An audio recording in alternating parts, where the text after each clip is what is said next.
Bonjour et bienvenue sur Golf Kinéatom. Aujourd'hui, petite journée putting, petite vidéo sur le putting et le chipping. Alors, on va voir un petit peu quelques exercices pour améliorer sa précision au chipping et au putting. Et oui, en physique, on peut faire ça. On peut aussi travailler dans la finesse et jouer donc sur le putting et le chipping. Alors, je vais vous montrer deux exercices qui vont permettre d'améliorer donc votre précision dans ces deux domaines qui sont hyper importants au golf. Donc le premier, vous allez placer une cible à 1 mètre, 1 mètre 50. Vous allez vous mettre sur la pointe des pieds à gauche pour un droitier et le pied droit bien à plat. Et après, vous allez tout simplement essayer d'attraper donc la cible. On va faire ça sur le pied droit, mais aussi donc sur le pied gauche. Donc pied gauche, la pointe à droite, et là pareil, on va redémarrer. Donc, presque. Toucher sur le bord. Ça va nous permettre en fait de travailler la stabilité du bas du corps lors du putting, et on pourrait faire pareil pour le chipping. Pourquoi? Parce que c'est vraiment encore plus dans ces deux parties-là, c'est vraiment le socle, c'est la base. Si cette base n'est pas solide, le reste ne pourra pas l'être. C'est un mouvement de balancier, ça vous le savez, un balancier du haut du corps qui nécessite donc un point fixe qui est très solide. Donc là, on a vu en fait pour rendre cette partie-là vraiment solide. Donc je vous le remontre. Sur la pointe des pieds à gauche, le pied droit à plat. Donc là, vous allez travailler votre équilibre. Si vous êtes vraiment à l'aise, vous pouvez rajouter un petit coussin en fait dessous. Vous vous placez donc là, ici. Vous êtes, on va dire, sur votre coussin, sur la pointe des pieds donc derrière, sur un pied au milieu. Et là, vous allez pareil essayer donc d'attraper votre cible. Raté. Pareil de l'autre côté. Hop, là ici. Et on va essayer de l'attraper. Donc,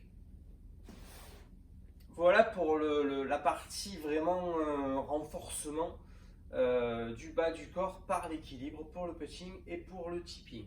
On pourrait faire exactement la même chose au chipping pour en fait retrouver là ici cette sensation vraiment de contact square avec la balle.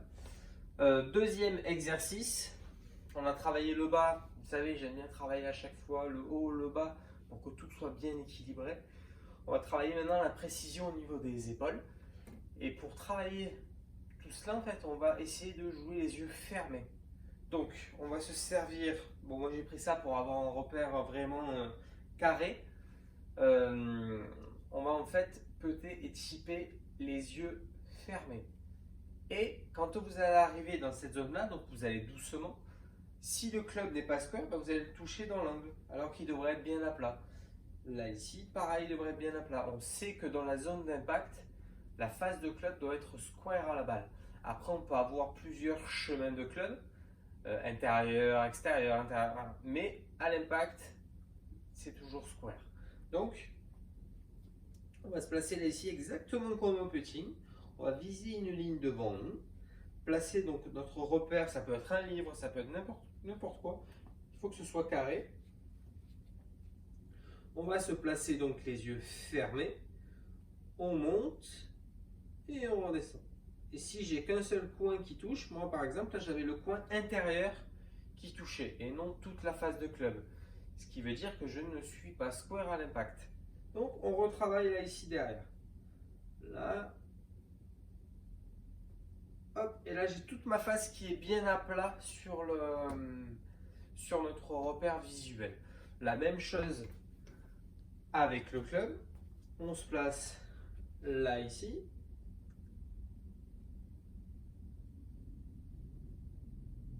Avec un club, c'est plus facile. Donc avec le club, moi, tout va bien. Avec le putting, par contre, on a vu que je touchais donc la pointe intérieure, ce qui va me donner un effet à la balle et une mauvaise ligne de putting. Voilà un petit peu pour les deux exercices, pour le putting, le chipping, l'équilibre au niveau du bas et la précision au niveau de mouvement d'épaule. J'espère que la vidéo vous a plu. N'hésitez pas à vous abonner si ce n'est pas déjà fait, à laisser des commentaires si vous voulez me dire quoi que ce soit sur les vidéos, à aller voir mes Facebook et Instagram. Et je vous souhaite une très bonne journée. À très vite.